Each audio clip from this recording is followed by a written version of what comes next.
Bien, hoy estudiaremos las diferentes clases de críticas y cómo el ser humano las afronta. Una de esas clases críticas la vemos muy reflejadamente en la clase social de hoy, de nuestros días. Las personas creen que porque tienen una posesión de dinero elevado, son mayores que los pobres, pero esto no es así.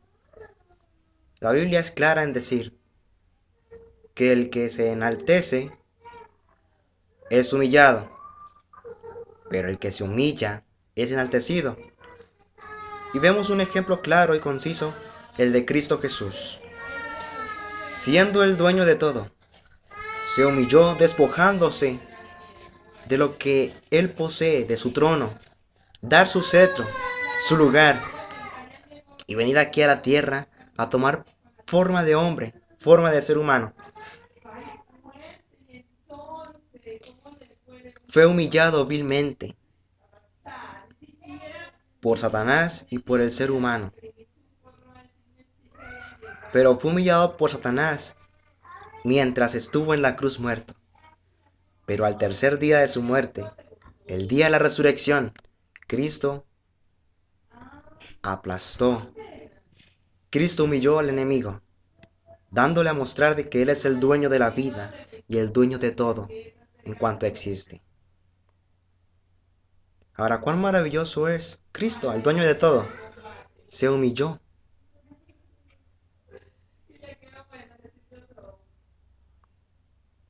Ahora, ¿por qué existen las críticas?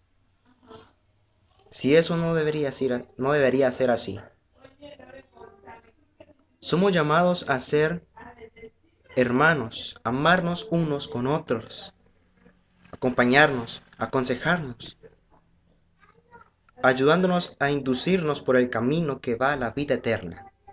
Pero desgraciadamente, el enemigo no se queda quieto, no se da por vencido, y él quiere siempre estar dañando lo bonito, lo hermoso, lo espiritual. Pero yo les digo que cuando uno está de parte de Dios, no importa la circunstancia, el lugar donde estemos, ni siquiera las críticas que hagan con respecto a la Biblia, a la palabra de Dios, debemos estar bien fundamentados en ella. Debemos estar dispuestos con el conocimiento que tenemos de ella para poder contradecir lo que ellos dicen. Hay unos críticos que ellos dicen que Moisés no fue el escritor de Pentateuco, pero no es así. Hay evidencias bíblicas, las cuales dice que Moisés fue el que escribió el Pentateuco. Y una de ellas, el relato de la historia de José. José estuvo en Egipto cautivo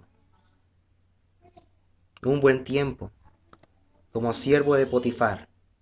Luego fue gobernador, el tercero en el reino. Un cargo muy elevado, ¿no creen? Pero aún así, su orgullo no creció. Su crítica fue la crítica de siempre, de que Dios es el que me da, Dios es el que me quita. Esa es la crítica que debemos sembrar en cada uno de nuestros corazones. Que así como Dios da bendición, también quita bendición. Para que tengamos en cuenta lo malo que hemos hecho y por eso se nos quita. Moisés estuvo viviendo en el pueblo, en el palacio real en Egipto. Por ende, conoce las costumbres exactas de Egipto. Supo por lo que José vivió y por eso escribió ese relato. Se ve que es creíble y es verdad. Moisés sí escribió el Pentateuco y un ejemplo para aplastar esa crítica es la historia de José. ¿Por qué? Porque conocía las costumbres por las cuales José pasó. Y Moisés la describe en su tiempo, en su nivel cultural, exactamente bien, al pie de la letra como se vive se vivía en ese tiempo en Egipto. Por eso les invito a que nunca coman cuento, no crean lo que critican de la palabra de Dios. Al contrario, las cosas que critiquen, usted diles que le muestre un escrito está, conforme la Biblia dice, pero que lean el texto y el contexto, no solamente el texto, que a veces se presta para dar doble sentido, en la que con el contexto la palabra se amplía, es profunda y es certera.